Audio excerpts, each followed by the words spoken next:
राम राम पे विद्यार्थियों, स्वागत है आपका आज की क्लास में। दोस्तों, राजस्थान चतुश्रेणी पटवारी तैयारी करने वाले विद्यार्थियों के लिए बहुत ही महत्वपूर्ण क्लास लेकर आए।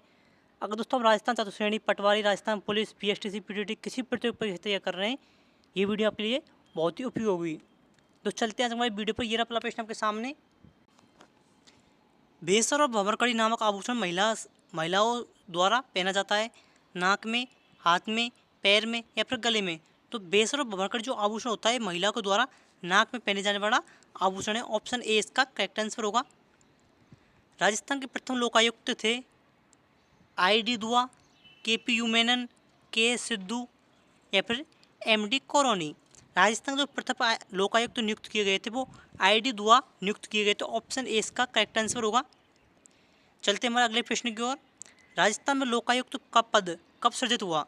राजस्थान में जो सर्वप्रथम लोकायुक्त का पद सृजित किया गया था वो कौन से सन में किया गया था? 1973 में, 1992 में, 1977 में, 1982 में। सन 1973 में जो है राजस्थान में सर्वप्रथम लोकायुक्त का पद सृजित किया गया था। राजस्थान के कौन से जिले में बृहत उद्योग की सर्वाधिक संख्या पाई जाती है? अलवर में, जयपुर में, भीलवाड़ा में या फिर उदयपुर में। यहाँ पर सभी भाइयों का आंसर जयपुर आएगा, लेकिन जो कि आपका बिल्कुल गलत है। जी हाँ दोस्तों, यहाँ पर आपसे पूछा गया है उद्योगों की संख्या पूछी जाती है जब वहाँ पर जयपुर आता है, लेकिन यहाँ पर पूछा गया है बृहत उद्योग की जो सर्वाधिक संख्या है वो अलवर जिले के अंतर्गत है। ऑप्शन ए अलवर इसका करेक्ट आंसर होगा।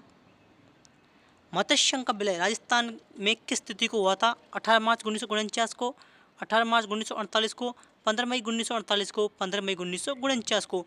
मत्स्य को जो है राजस्थान में 15 मई 1949 को मिलाया गया था। ऑप्शन 4 15 मई 1949 इसका करेक्ट आंसर होगा। मंडोर के किस प्रतिहार शासक ने मेड़ता को अपनी राजधानी बनाया था? रज्जिल ने, भोगभट ने, नरभट्ट ने, नागभट्ट प्रथम ने। नागभट्ट प्रथम के द्वारा जो है मंडोर के शासक नागभट्ट प्रथम ने मेड़ता को अपनी राजधानी बनाया था। अब दोस्तों आप हमारे चैनल पर पहली बार आए, वीडियो को लाइक करें, चैनल को सब्सक्राइब करें, क्योंकि हम आपके लिए बहुत ही महत्वपूर्ण क्लास लेके आते हैं। राजस्थान में प्रागैतिहासिक शैल चित्र प्राप्त हुए हैं जोधपुरा से, बालथल से, बैराटनगर या फिर बैराट से या फिर भानगढ़ से।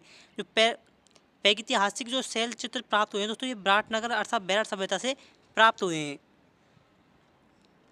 राजस्थान सरकार ने Rajasthan bid and hybrid energy policy कब लागू की? 1 दिसंबर 2019 को, 4 अक्टूबर 2020 को, 18 दिसंबर 2019 को, 1 सितंबर 2022 को। राजस्थान सरकार के द्वारा जो Rajasthan bid and hybrid energy policy जो लागू की गई थी दोस्तों, ये 18 सितंबर सन 2019 को लागू की गई थी। और दोस्तों ये प्रश्न राजस्थान की सभी परीक्षाओं में छपने की दृष्टि से काफ़ी महत्वपूर्ण है। आप इस प्रश्न को जरूर मोस्ट लगा लें। यह अगला प्रश्न, 30 सेंटीमीटर समवर्षा अर्थात 30 सेंटीमीटर औसत वार्षिक वर्षा निम्नलिखित में से किस जिले से गुजरती है, किस जिले में होती है? जैसलमेर तथा गंगानगर, बाड़मेर तथा सीकर, जोधपुर तथा हनुमानगढ़, गंगानगर तथा पाली। जैसलमेर तथा गंगानगर दोस्तों इसका एकदम बिल्कुल करेक्ट आंसर होगा, क्योंकि यहाँ से 30 सेंटीमीटर समवर्षा गंगानगर और जैसलमेर से गुजरती है।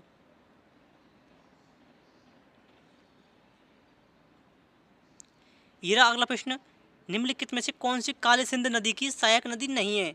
दोस्तों यहाँ से पूछा गया है काली सिंध की जो है सहायक नदी नहीं है। परवन, उजार, निवाज, पार्वती।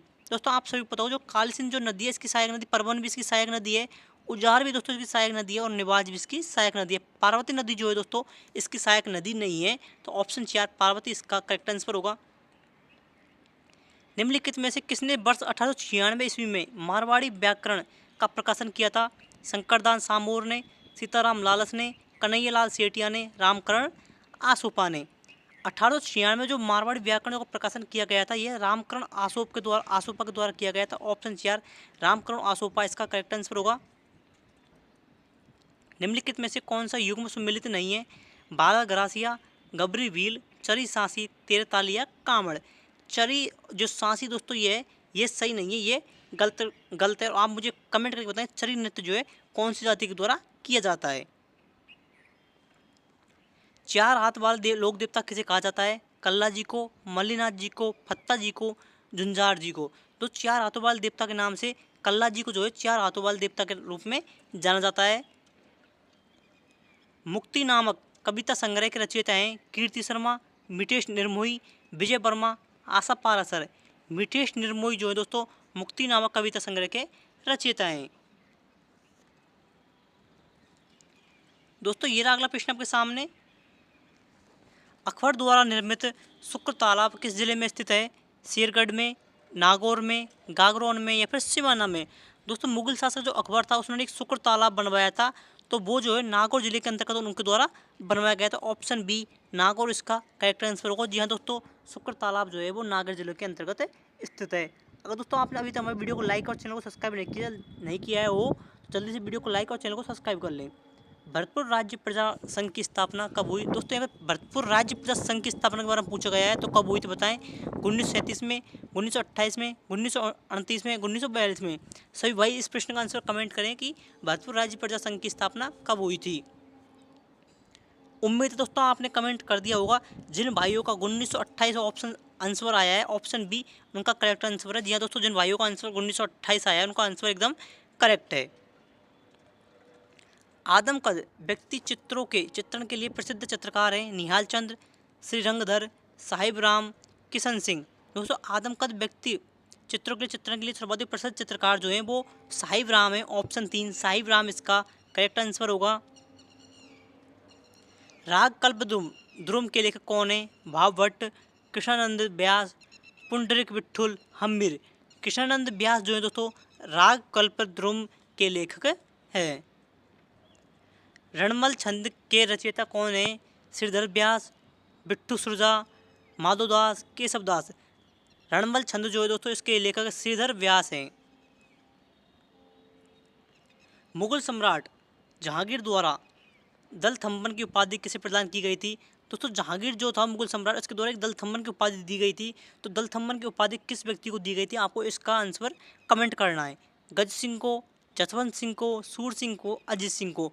जहांगीर के द्वारा जो है गज सिंह को जो है दलथम्बन की उपाधि दी गई थी। अल्पविराम का प्रयोग इनमें से कहाँ किया जाता है? वाक्य के अंत में, कहीं भी, वाक्य के शुरू में या फिर वाक्य के मध्य में, और जहाँ बहुत कम ठहराव हो? दोस्तों ये हिंदी का प्रश्न है। इस प्रश्न का आंसर आपको कमेंट करके बताना है कि अल्पविराम का प्रयोग कहाँ पे किया जाता है। दोस्तों आज की क्लास को हम यहीं पे समाप्त करते हैं। अगर आपको हमारी वीडियो अच्छी लगी, वीडियो को लाइक करें, चैनल को सब्सक्राइब करें तथा अपने दोस्तों के साथ शेयर करें। और दोस्तों आप मुझे कमेंट करके बताएं आप राजस्थान कौन सी प्रतियोगिता परीक्षा की तैयारी कर रहे हैं और कौन सी प्रतियोगिता परीक्षा में आप अपना सिलेक्शन चाहते हैं, क्योंकि राजस्थान चतुश्रेणी, BSTC, पटवारी, राजस्थान पुलिस सभी प्रतियोगिता परीक्षाओं के लिए यह GK क्वेश्चन बहुत ही महत्वपूर्ण है, क्योंकि ये सभी परीक्षाओं में छपने वाले प्रश्न हैं और ये पिछली परीक्षा में काफ़ी बार पूछे गए हुए प्रश्न हैं। दोस्तों आज की क्लास को यहीं पर समाप्त करते हैं। धन्यवाद। राम राम।